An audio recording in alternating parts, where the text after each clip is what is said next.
بسم الله الرحمن الرحيم.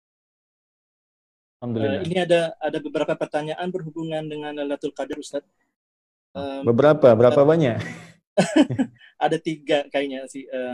Satu, Khair, masalah insyaallah. tanda-tandanya, apakah ada hujan sebelum malam itu, apakah waktunya selepas maghrib dan sebelum subuh, apakah Ya. paginya kita bisa tahu semalam Lailatul Qadar dengan pandangan matahari, Ya. seperti itu, Ustaz.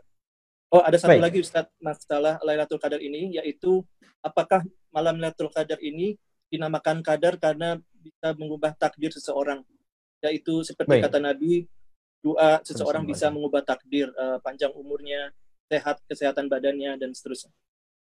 Baik. Saya akan mulai dulu dari pertama supaya kita bisa urutkan dengan lebih sistematis. Waktu Al-Qadar. Ya, waktu malam Al-Qadar. Jadi kalau kita sudah sebutkan Lailatul Qadar, kita bisa tutup kalimat malamnya karena Lailah itu sudah berarti malam, ya, malam istimewa. Ya. Waktu Lailatul Qadar karena isyaratnya lail, malam, dan istimewa pakai tak di situ. Malam itu dibatasi dari mulai ba'da isya. Ya. Jadi kalau di Indonesia sekarang misalnya ba'da isya 7:30 lah, dengan sunnahnya taruhlah misalnya jam 8 ya. Itu terbentang luas sampai ke menjelang fajar. Ya, kalau bahasa Al-Qur'annya langsung di surah Al-Qadar itu salamun hiya hatta matla'il fajr. Lihat ujung ayatnya. Hiya itu menunjuk ke Lailah, ya, dhamirnya muannats.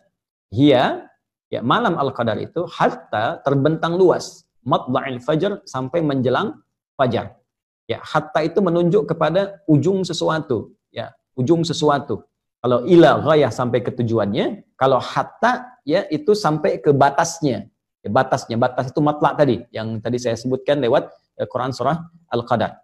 Kalau saya katakan begini misalnya, ana sausafir min Jakarta ila Eropa hatta Amerika. Saya akan pergi nih ya dari Jakarta ke Eropa sampai ke Amerika. Ya, artinya kan batasnya di Amerika kan? Ya, kalau saya katakan ila misalnya, ila itu sampai ke tempatnya, ke tujuannya. Ya, misalnya ke New York misalnya kan, sampai ke New Yorknya, itu menggunakan ila, pas tempatnya. Tapi kalau kita gunakan hatta sampai di batasnya. Nah, apa batas dari fajar itu, matla'il fajar, itu ada yang menyebutkan sahar, waktu singkat menjelang fajar. Ya, sekitar 15 sampai 25 menitan lah sebelum fajar. Jadi kalau di Indonesia fajarnya sekarang jam 4 misalnya lewat 33, ya maka kurang lebih jam 4.15 lah ya. 4.15 itu sudah sahar. Ya, sahar. Jamaknya disebut ashar. Ya, ashar ini disebut oleh Al-Qur'an sebagai waktu terbaik untuk istighfar. Ya, itu ada di Quran surah ke-51 ayat ke-18. Ya, wabil ashari hum yastaghfirun. Ada orang-orang yang mereka itu biasa istighfar di waktu sahar. Nah, orang yang biasa istighfar, minta ampunan kepada Allah di waktu sahar, itu nanti akan dikumpulkan dengan 4 golongan utama yang disebutkan di Quran surah Ali Imran, surah ketiga, ayat ke-17, ya, paling kiri sebelah atas di mushaf. As-sabirina, was-sadiqina, wal-qanitina, wal-munfiqina, wal-mustaghfirina bil ashar. Ya, as-sabirina orang-orang sabar, as-sadiqina orang-orang jujur, wal-munfiqina dan orang-orang yang sering infak. Ya, wal-qanitin sebelumnya orang-orang yang khusyuk dalam salat itu akan sesurga dengan orang-orang yang sering istighfar di waktu sahar. Jadi ada yang membatasi matla' itu awal mula akan muncul fajar, jadi berakhirnya waktu sahar.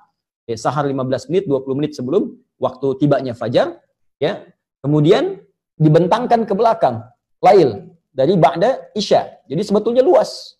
Ya, dari jam 8 ke atas lah sampai terus kalau waktu Indonesia 4/4. Itu luas. Tapi kalau Anda ingin mengambil esensi yang paling bagus, saat-saat mustajab, itu memang tengah malam. Ya, di atas jam 2, kan? Ada jam 1, jam 2, jam 3, itu yang mustajab. Itu yang disebutkan di hadis Nabi, qudsi hadisnya. Dan golongan pertama yang menerima dari Nabi itu 30 orang, sahabat utama. Hampir semua sahabat utama, Abu Bakar As-Siddiq, Umar bin Khattab, Utsman bin Affan, Ali bin Abi Thalib, radhiyallahu alaihim jami'an, itu meriwayatkan hadis ini. Ya, sampai-sampai ada kalimat yang sangat indah gitu. Allah menyampaikan kepada hamba-hambanya, siapa yang meminta, aku akan kabulkan. Ya, siapa memohon, aku berikan. Wa man istaghfara li ghafartulah. Siapa yang minta ampun, aku ampuni. Itu yang dikejar. Karena itu Nabi SAW, para sahabat, radhiyallahu alaihim, orang-orang saleh zaman-zaman dulu sampai ke sekarang, itu menghidupkan malamnya, khususnya untuk mengejar puncak-puncaknya. Ya, di puncaknya lagi dikejar. Jadi dari ba'da Isya itu mereka terus baca Quran, ada yang sholat, nggak berhenti tuh rata-rata. Nah, ada sebagian orang-orang, termasuk di masa sekarang, ya kita pada umumnya, itu mengejar puncaknya saja. Di umumnya kan ba'da Isya, tarawih, istirahat kan, bangun lagi malamnya. Ya orang dulu itu banyak istirahat di siangnya, sehingga malamnya bisa hidup sampai dengan ke ujungnya. Jadi kalau kita katakan kembali ke Al-Quran, ditanya, Ustadz, kapan waktu Al-Qadar itu, malam Al-Qadar tepatnya, kembalikan pada keterangan Al-Quran, terbentang dari malam itu, ya ma ba'dal Isya, dari setelah Isya itu sampai ke menjelang Fajar. Jadi kalau Anda ingin mendapat kesempatan luas dapat malam Al-Qadar, cara paling gampang adalah jangan tinggalkan malamnya. Ya, khususnya di 10 malam terakhir itu, usahakan tuh ada yang bangun aja. Ya, entah itu jam 10-nya, jam 12-nya, entah jam 1-nya, jam 2-nya, di sela-sela itu Anda usahakan ibadah. Ya, khususnya di ujung-ujung akhir itu. Dari fase jam 2 ke jam 3 ke jam 4 sesuai dengan waktu subuhnya masing-masing. Di dalam 10 malam terakhir usahakan di setiap waktu ini Anda bangun, Anda ibadah di situ walaupun mungkin hanya 5 menit saja, 10 menit saja.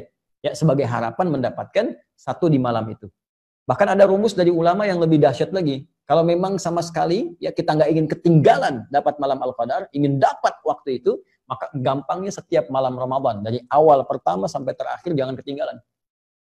Karena malam terakhir 10 terakhir itu kan peluang besar. Tapi boleh jadi dia datang di awal Ramadan, pertengahan atau akhirnya. Karena itu bagi kita yang menyiapkan malam-malam terakhir, cara paling gampang kalau ingin dapat jangan tinggalkan setiap malamnya, batas akhirnya setidaknya menjelang fajar bisa 10 sampai 25 menit sebelum fajar. Ini waktunya ya, terkait dengan ya Ustadz, apakah tanda malam Al-Qadar bisa diamati gitu kan? Yes. Baik. Tanda Al-Qadar yang tersebar dalam referensi hadis-hadis Nabi SAW, khususnya di hadis Muslim, itu tidak memberikan tanda di awal, tapi lebih kepada tanda di akhir. Ya. Tanda di awal yang saya maksudkan waktu menjelangnya, itu nggak ada yang spesifik. Nabi pernah bermimpi, sallallahu alaihi wasallam, ya, bermimpi ditampakkan oleh Allah malam Al-Qadar. Ya. Terus keadaan setelahnya, Nabi sedang dalam keadaan salat, tahiyat, ketika salam, nampak lumpur, jadi di keningnya. Ya, lumpur ini nampak karena begini, di zaman Nabi itu kan masjidnya itu masih terbatas, alasnya masih tanah, kan? Kemudian tiang-tiangnya pelepah kurma, atapnya itu dari daun-daun kurma. Jadi kalau memang hujan ya hujan, bocor basah. Nah, jadi ketika hujan itu basah, pasti orang sholat itu ini kotor, ya bagian atasnya kotor. Gitu. Kalau panas ya panas. Ada sebagian sahabat yang sampai menghamparkan kayak sapu tangan untuk bisa menahan panasnya saat sujud. Anda bisa bayangkan dalam kondisi seperti itu masih semangat menunaikan sholat. Ya, ini dalil kebolehan perempuan pakai mukena, walaupun ada sedikit ya yang menghalangi dengan keningnya. Ini bukan penghalang sebetulnya, yang mukena itu. Ya, ini disampaikan dalam satu riwayat tadi yang sahabat menghamparkan semacam sapu tangan untuk bisa menjembatani dengan tanah. Ini diambil oleh para ulama kebolehan mukena, ya, walaupun akan lebih bagus kalau dibuka sehingga ini bisa nempel, tapi kalau tertutup tidak sengaja karena batas yang kecil, tidak ada masalah, termasuk kebolehan dalil menggunakan sajadah.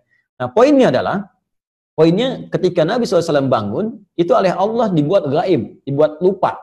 Ya, waktunya kapan? Malam keberapakah? Apakah pertama, kedua, terakhir? Oleh Allah Subhanahu wa taala dibuat lupa. Tapi tanda itu masih nampak. Saya kata Nabi SAW itu tampak di kening saya itu ada lumpur.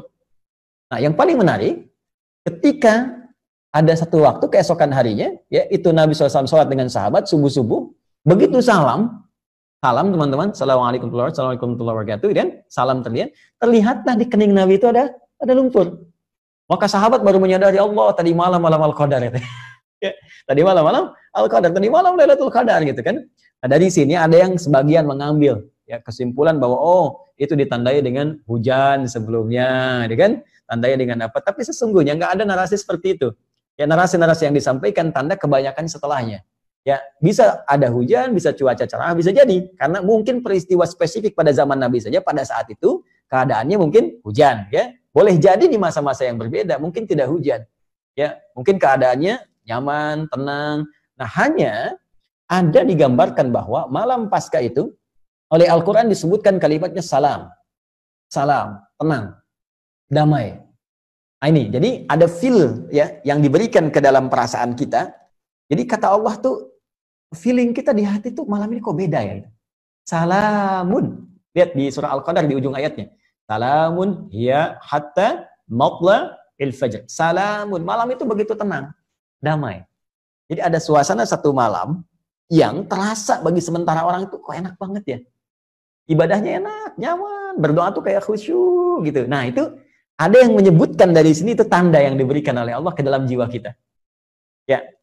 Baik, dan keesokan harinya itu digambarkan suasana alam. Ini kalau ini benar riwayatnya ya. Lebih tenang, kemudian nggak terlalu mendung, nggak terlalu terang, kelihatan tumbuh-tumbuhan tuh sejuk, gitu kan?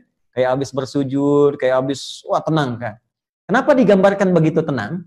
Karena di Al-Qur'an disebutkan riwayat ya dalam firman Allah Subhanahu wa taala bahwa malaikat turun semua. Tanazzalul malaikatu warruhu fiha. Allahu akbar. Ya, ruh itu kan malaikat Jibril. Malaikat Jibril itu tugasnya selesai ketika Nabi wafat untuk memberikan wahyu. Tapi hanya satu kali dalam setahun turun. Ya, dalam malam Al-Qadar.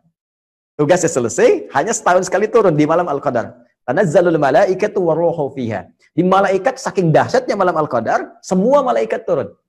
Termasuk Jibril. Ya, malaikat itu jamak dari kata malakun. Kalau malakun satu, ya, mahadza basyara, ya, in hadza illa malakun karim. Kata orang-orang sosialita yang kumpul di masa Nabi Yusuf, yang ini sih bukan manusia, ini malaikat yang nyamar jadi manusia. Satu orang malakun. Kalau banyak itu malaikat. Jadi saking padatnya bumi, itu malaikat turun. Saya punya bejanan ya, ini kan kalau ini pot ya. Kalau ini saya kosongkan, teman-teman. Saya isi 1-2 kelereng.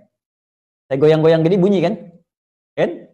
Tapi kalau saya isi penuh kelerengnya, semua sini. Saya goyang-goyang ini diam kan? Nggak ada suara.